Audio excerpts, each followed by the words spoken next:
If you want to enable or disable floating keyboard on your Samsung Galaxy A26, so first of all, open up your settings. Now you are to scroll down to General Management tab. Here choose your Samsung keyboard settings. Now scroll down to Mode. And here make sure to set it on floating keyboard in landscape and portrait view.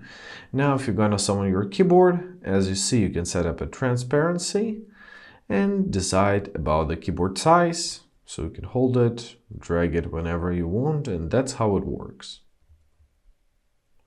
Right? If you want to go back to a classic, once again, go back to the previous menu, mode, choose standard or split keyboard. And now you're back to standard keyboard.